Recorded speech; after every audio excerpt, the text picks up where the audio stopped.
안녕하세요, 시크입니다. 오늘은 특별히 저에게 많은 분들이 질문해 주셨던 몇몇 분들이 질문해 주셨던 제 카메라에 대해서 리뷰를 하고자 합니다. 몇몇 분들은 아시겠지만 제가 작년에 채널을 처음 만들었을 때 처음 제작했던 영상들이 바로 리뷰거든요. 재밌는 영상을 만들고자 했던 채널이기 때문에 리뷰 영상도 약간 재밌게 만들려고 노력을 했는데 다 필요 없고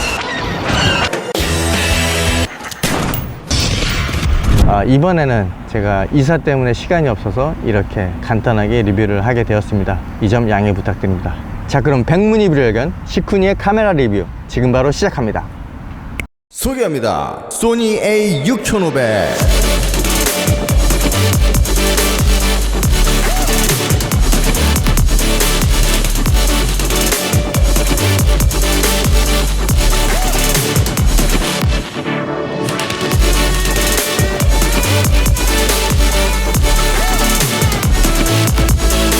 네, 지금까지 제가 사용하고 있는 A6500 스펙을 간략하게 알아봤는데요. 소니 6500의 장점에 대해서 알아보도록 하겠습니다.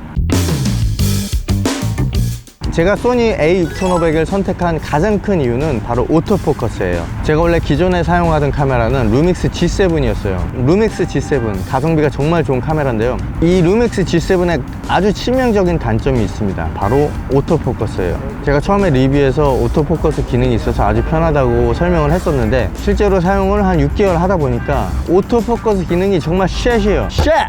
얼마나 쉣이냐면 카메라를 스탠드로 세워놓고 오토포커스로 맞춰놓고 리뷰나 뭐 인터뷰를 진행하고 있으면 피사체가 가만히 있는데도 포커스를 지가 마음대로 바꿔요. 그래서 포커스가 날아가는 경우가 한두 번이 아니었습니다. 정말 G7 때 포커스 때문에 스트레스를 너무 받아서 정말 다음 카메라는 무조건 포커스가 좋은 카메라로 사자 해서 선택한 게 바로 A6500이었습니다. A6500의 포커스는 정말 좋아요. 피사체가 움직이면 움직이는 대로 포커스를 그대로 실시간으로 잡아주기 때문에 수동 포커스를 잡아줄 필요 없이 정말 초보자분들도 아주 손쉽게 촬영을 하실 수 있어요. 거기에 추가로 터치 스크린에 터치를 하면 이 터치가 되는 구간에 포커스를 잡아서 트래킹을 해줍니다.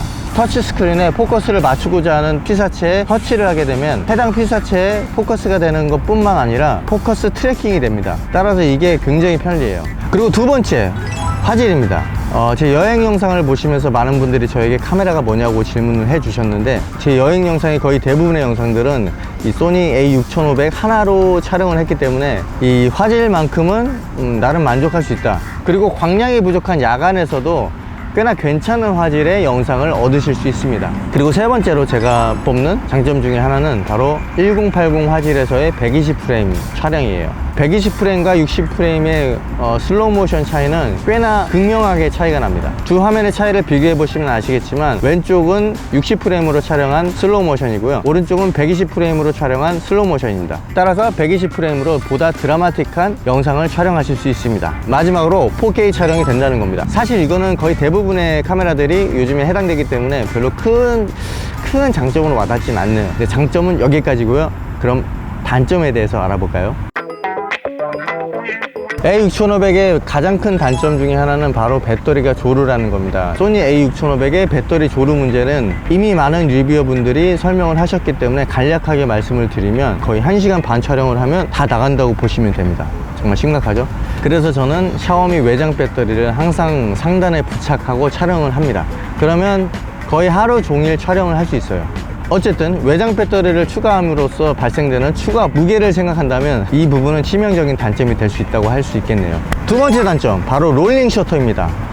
롤링 셔터는 1080 해상도에서 촬영할 때도 발생이 되지만 그렇게 눈에 거슬릴 정도는 아니에요. 하지만 4K로 넘어갈 경우에는 심각하게 눈에 드러납니다. 4K로 촬영한 장면은 롤링 셔터가 정말 파도 치듯이 심각한 걸 보실 수 있고요, 1080으로 찍었을 때 화면은 미미하게 롤링 셔터가 발생한다는 걸 확인할 수 있습니다. 따라서 4K로 브이로그를 촬영한다거나 움직이면서 촬영을 할 경우에는 4K 촬영은 심각하게 눈에 거슬립니다. 그래서 저는 이렇게 삼각대에 고정하고 촬영하는 리뷰나 인터뷰 같은 경우에는 항상 4K로 촬영을 하고 있습니다. 세 번째 단점, 이 4K가 60프레임이 지원하지 않습니다.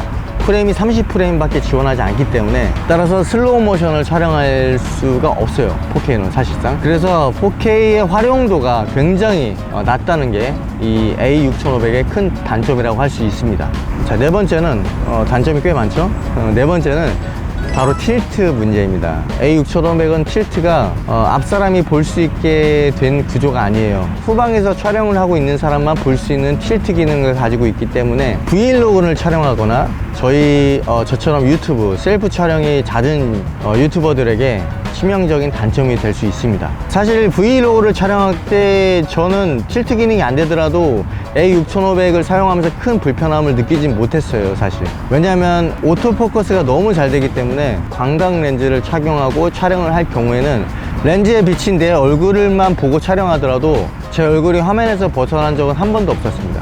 따라서 해당 부분은 큰 단점이 되진 않았지만, 이렇게 리뷰 영상이나 뭐 다른 꽁트 같은 영상을 찍을 때 제 화면을 볼 수 없기 때문에 이 해당 부분이 정말 치명적으로 저에게 다가왔습니다. 그래서 저는 별도의 LCD 액정을 구매해서 추가적으로 제가 저를 직접 촬영할 때 사용을 하고 있고요. 하지만 LCD 액정을 구매하는 것은 추가적인 비용이 발생할 뿐만 아니라 휴대성에도 치명적인 영향을 끼치기 때문에 이 부분은 아주 치명적인 단점이라고 할 수 있습니다.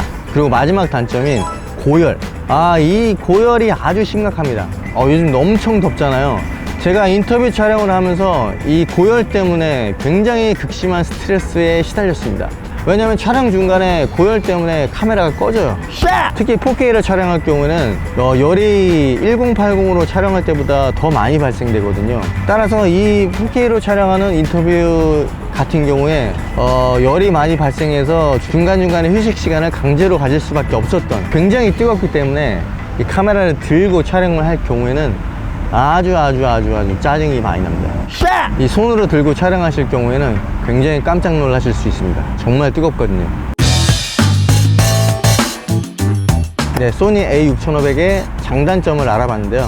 그 외에 많은 분들이 저에게 추가적으로 질문해 주셨던 렌즈 부분, 제가 사용하고 있는 소니 렌즈는 18105 줌 렌즈고요. 그리고 소니 35mm f1.8 이렇게 두 가지 렌즈를 사용하고 있습니다. 일단 이거 렌즈 하나만 있으면 여행 다니실 때 굉장히 편리합니다. 줌도 당길 수 있고, 그리고 광각도 가능하기 때문에 이렇게 제가 셀프 블로그 촬영을 하더라도 나쁘지 않게 촬영을 하실 수 있습니다. 다만 단점이라면 f4 고정값이기 때문에 렌즈가 다소 어둡습니다. 하지만 그것을 제외하고서는 상당히 편리하게 사용하실 수 있고요. 그리고 렌즈 자체가 G 렌즈입니다. G 렌즈. 지랄하고 자빠졌네. 그 G는 아니고요. 이 G 렌즈는 알파 마운트의 최고급 렌즈를 뜻합니다. 한마디로 좋은 렌즈라는 뜻이에요. 저같이 이제 일반 유저의 경우에는 G 렌즈면은 충분히 좋은 화질을 얻으실 수 있습니다. 제 여행 영상을 보면 대부분 이 렌즈로 찍은 거거든요. 화질이 막 그렇게 뛰어나지는 않지만 그렇다고 뭐 떨어지지도 않는 꽤나 괜찮은 화질을 보여주는 렌즈라고 할 수 있습니다. 도대체 이 화각이 어느 정도일까 궁금하신 분들을 위해서 설명을 드리면, 지금 가까이 보이는 이 얼굴이 어느 정도인지 궁금하시죠? 옆에서 한번 살펴보겠습니다. 꽤나 멀리서 촬영하고 있는데도 불구하고 아주 가까운 곳에서 촬영하고 있는 느낌이 들죠? 이게 105mm 화각일 때의 제 거리입니다. 이 정도 줌이 된다고 생각하시면 될 것 같고요. 그리고 지금 아까와는 조금 다른 모습이죠. 지금 제가 카메라 앞에 서 있는데요, 어느 정도 거리에 위치하고 있는지 궁금하신 분들을 위해서 다시 한번 아까와 같은 화각으로 살펴보겠습니다. 네, 굉장히 가까운 거리에서 촬영을 했는데도 불구하고 꽤나 와이드하게 촬영을 할 수 있습니다. 이게 바로 18mm에서 촬영된 화각입니다. 따라서 브이로그나 아니면 뭐 여행 영상을 촬영하시는 분들에게 이 18105 렌즈는 꽤나 괜찮은 표준 줌 렌즈라고 할 수 있습니다. 그리고 다음은 제가 가지고 있는 35mm 단렌즈. 이 렌즈 같은 경우는 1.8 조리개로 꽤나 밝은 렌즈입니다. 따라서 광량이 적어지는 야간 같은 경우에 이 줌 렌즈에서 이 단렌즈로 바꿔서 촬영을 하고 있고요. 거기다가 1.8 조리개 값을 가지고 있기 때문에 꽤나 괜찮은 아웃포커스 성능을 가지고 있습니다. 따라서 심도 있는 영상이 필요하다 그러면은 저는 줌 렌즈 말고 이 단렌즈를 대신해서 사용하고 있습니다. 네, 지금까지 제가 사용하고 있는 A6500의 장단점, 그리고 제가 가지고 있는 렌즈에 대해서 살펴봤는데요. A6500은 장점이 명확히 뚜렷한 카메라입니다. 하지만 그만큼 단점도 아주 많습니다. 따라서 본인의 사용 목적에 따라서 구매를 고려하시면 될 것 같습니다. 네, 지금까지 시쿤이었고요. 저는 이사가 끝나면 다음 주에 다시 편집에 들어가서 재미있는 에피소드를 가지고 다시 돌아오도록 하겠습니다. 그럼 지금까지 거저먹는 리뷰 영상 시청해 주셔서 감사드리고요. 저는 시쿤이었고요. 다음 시간에 다른 에피소드로 봐요. 감사합니다.